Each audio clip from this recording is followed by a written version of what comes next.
Y volvemos con puntos de vista inclusión social. Ahora tenemos como entrevistado a Juan Carlos González, quien es representante de la Dirección de Educación Intercultural Bilingüe y Rural del Ministerio de Educación. Muy buenas noches. Buenas noches.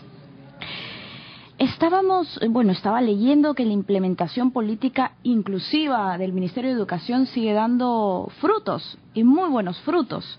Por ejemplo, existe una producción de textos y materiales educativos en 18 lenguas originarias. ¿Cómo se ha desarrollado esto? Bueno, la verdad es que ha sido un gran esfuerzo, porque tradicionalmente digamos que no es la primera vez que se producen textos en diferentes lenguas en el Perú.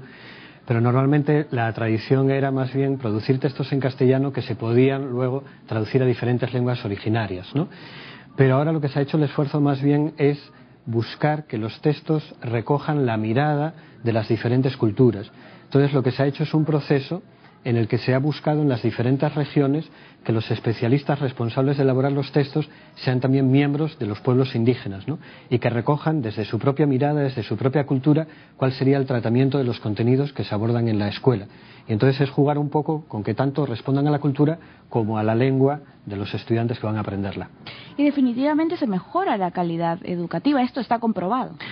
Sí, definitivamente es como que pensemos que cualquiera de nosotros, cuando entremos a la escuela, la diferencia entre que podamos haber aprendido en castellano, como por ejemplo creo que es nuestro caso, o que el primer día de clases llegara un profesor o una profesora que nos hablara en alemán, pongamos, ¿no? Y entonces que nosotros, claro, la reacción sería, es muy difícil para mí aprender y desarrollar la construcción de conocimientos en una lengua que no es la lengua materna en la que he construido todo mi sistema de pensamiento. Entonces sí hay diversos estudios que demuestran no solo la importancia de aprender desde la propia lengua, sino los beneficios que tiene convertirse en un estudiante bilingüe, ¿no? Que no solo aprenda la lengua indígena, que es la lengua que puedo tener como lengua materna por pertenecer a un pueblo indígena, sino también que pueda aprender el castellano como segunda lengua para desenvolverme en un mundo diverso donde ambas lenguas son importantes. Bueno, pasa en otros países, por ejemplo en España, además de castellano, también se habla vasco, también se habla valenciano, también se habla catalán, y definitivamente creo que también está comprobado que cuando una persona puede hablar en su lengua materna tiene mejores posibilidades de aprendizaje. ¿Es esto cierto? Definitivamente. Además, aparte de que está demostrado que académicamente, digamos, puedes aprender más, también hay un componente que a veces nos pasa desapercibido, que es la importancia que tiene la propia lengua y la propia cultura, la lengua para acceder a la cultura, para construir la propia identidad. O sea, hay una dimensión fundamental que es que todos necesitamos saber quiénes somos y construirnos, sobre todo en un mundo de diversidad como el que caracteriza al Perú, ¿no? Entonces sí hay diferentes experiencias internacionales donde incluso en el Perú diríamos que es un poco más difícil, porque la dificultad que hemos tenido que enfrentar es que las dos lenguas que se manejan en el desarrollo del bilingüismo, ¿no?, en las propuestas de educación intercultural bilingüe, digamos, no son igual de valoradas socialmente. Entonces, parte de nuestro trabajo no solo es que aprendas tu lengua indígena, sino que aprendas a valorar tu propia lengua porque socialmente sientas que es importante, ¿no?, que hables quechua, que hables asánica, que hables sipigo, y que el resto te haga ver que también es importante y es valioso, ¿no? Exactamente, es un aporte cultural importante. ¿Y desde hace cuánto tiempo no se encontraban textos, cuadernos de trabajo, por ejemplo, en lenguas originarias aquí en nuestro país? Textos se han ido produciendo, pero desde el año 2012 lo que se plantea es una política de asociar primero un proceso de normalización de lenguas. Es decir, las lenguas lo que necesitan en primer lugar es tener un alfabeto oficialmente aprobado que garantice no solo que podamos escribir, sino que los profesores y profesoras puedan enseñar a leer y escribir. Es decir, necesitamos unas reglas mínimas de cada una de las lenguas. Ahora mismo hay 25 de las 47 lenguas que tienen alfabetos oficializados, es decir, que tienen ya, digamos, un estándar, unas reglas que nos permite esta escritura. A partir de ese proceso de normalización, lo que se desarrolla ya es un proceso de que en las principales áreas de aprendizaje que están en la escuela, comunicación, matemática, ciencias sociales, ciencias naturales, ¿no?, se pueda trabajar produciendo cuadernos de trabajo para que los niños y niñas puedan aprender estas disciplinas que habitualmente se han aprendido, digamos, desde el conocimiento occidental, lo puedan hacer en diálogo con sus propios saberes de los pueblos indígenas, ¿no? Algo que es un poco complejo, pero creo que es el mayor aporte que se está desarrollando en la producción de estos textos. Precisamente queremos ver ahora un spot que promueve la educación bilingüe como herramienta de la inclusión social. Aquí va.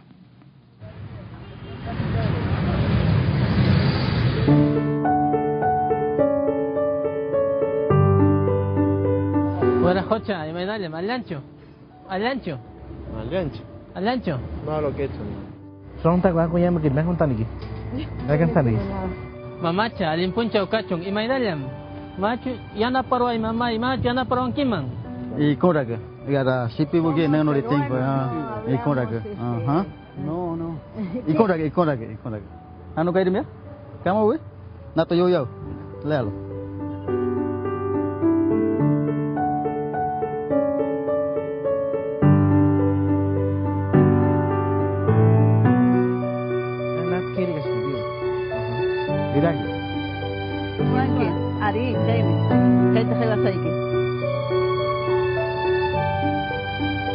Nato yo. Claro. Ajá.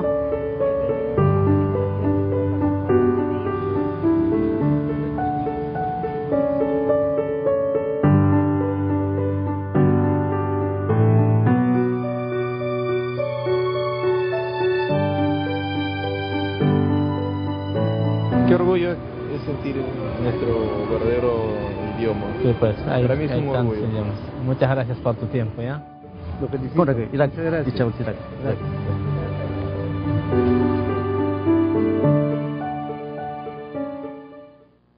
A veces necesitamos no entender nada para entenderlo todo. Qué potente este spot, muy pequeñito pero con una fuerza extraordinaria.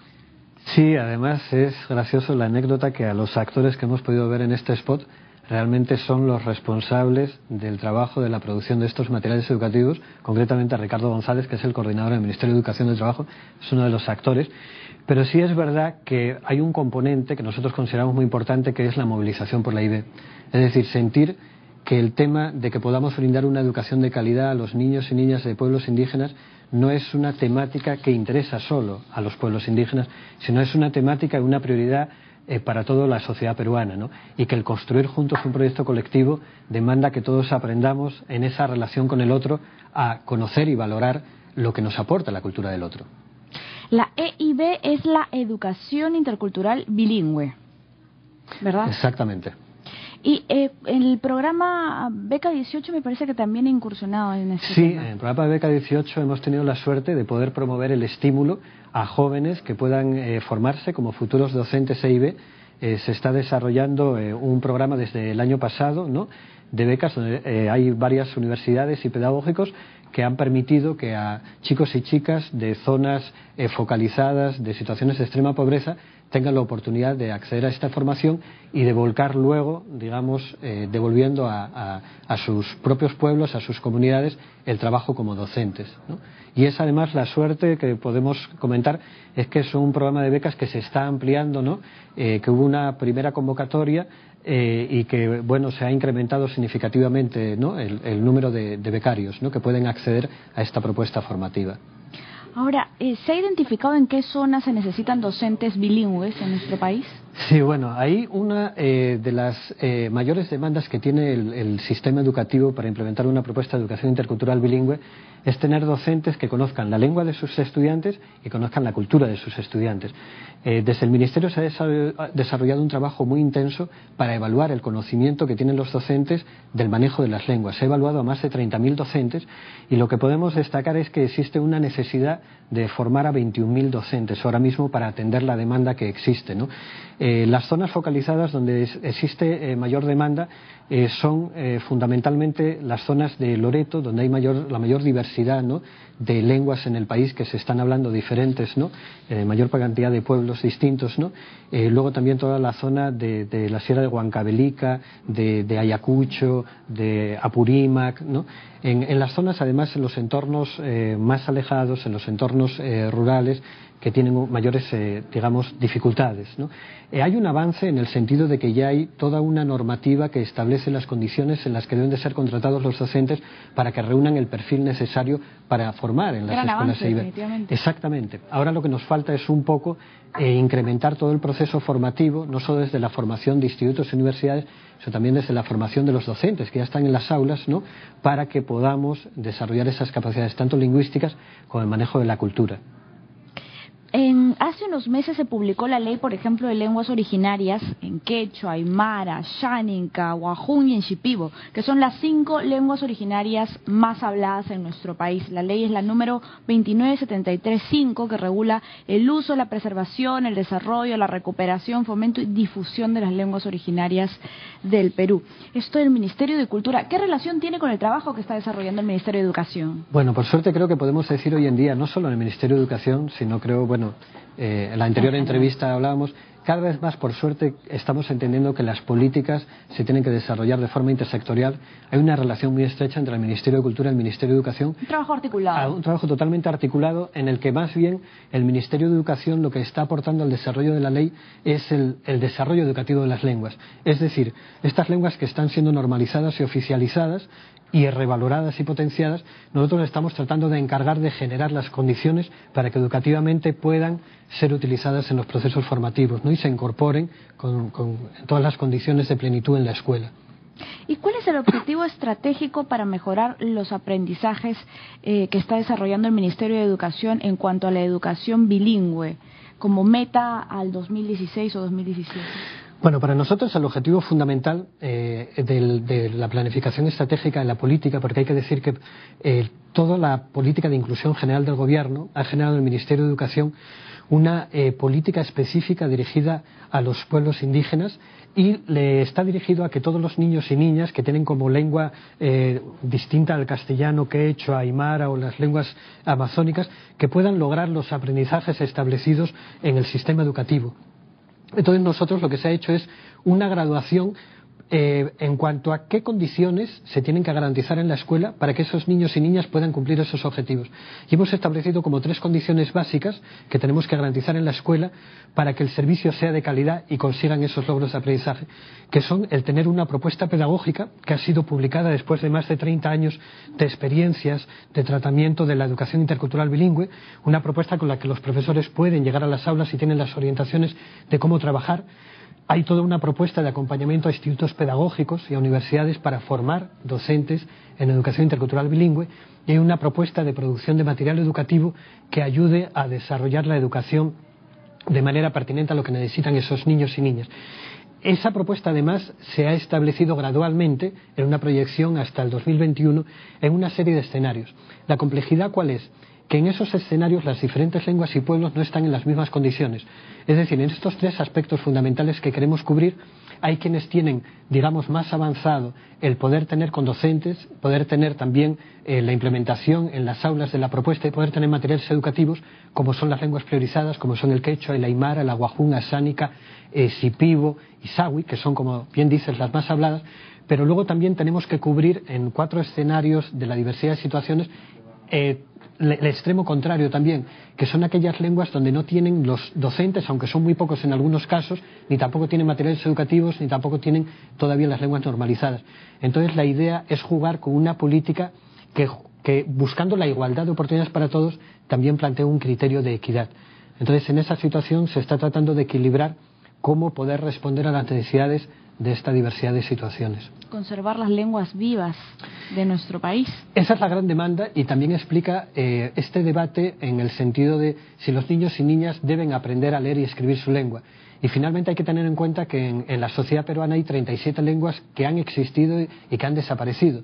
Cuando desaparece una lengua tenemos que entender que lo más importante es que lo que se fue con esa lengua fue toda una cultura, toda una serie de saberes, de costumbres, de tradiciones, de riqueza con la que todos podríamos enriquecernos.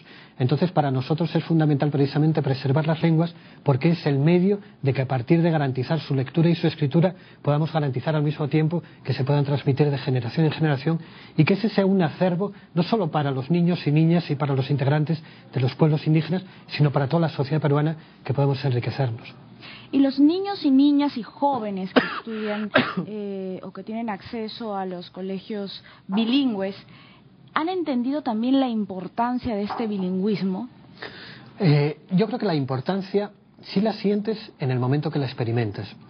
¿Cuál es la importancia? La han entendido en el sentido que cualquiera de nosotros entenderíamos que cuando yo nazco en una comunidad y siento que todo el entorno cultural de esa comunidad, todo lo que a mí me están enseñando, todo lo que me están transmitiendo como valores fundamentales, como saberes que se han aprendido y desarrollado a lo largo de milenios, ¿no?, en contacto con la naturaleza, llego a la escuela y primero resulta que se convierten en contenidos de aprendizaje valorados por los profesores y que se transmite la idea de que ese es el punto de partida, que lo primero que yo tengo que aprender es toda esta cultura que me ayuda a relacionarme de mejor forma con mi entorno y a identificarme con mi cultura.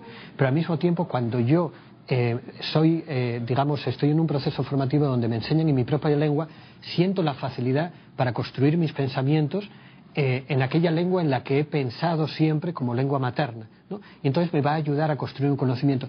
Pero sobre todo yo creo que el mayor reto y el mayor valor que tienen los estudiantes es sentir que si bien estoy recibiendo todo lo que es el componente de mi cultura, todos mis conocimientos y saberes, tampoco se me está negando el conocimiento científico, el conocimiento académico, sino que me están propiciando un espacio donde uno dialoga con lo otro y de la suma de ambos yo me enriquezco y abro mis horizontes.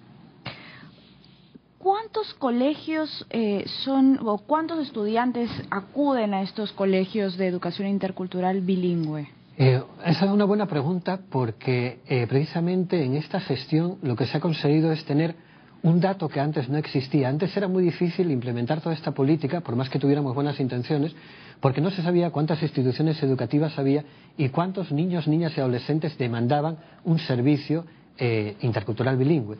Ahora podemos hablar, a partir de una estadística que se ha estado levantando, de que son más de 1 millón de estudiantes en el país de la educación básica, inicial, primaria y secundaria, que demandan una atención intercultural bilingüe.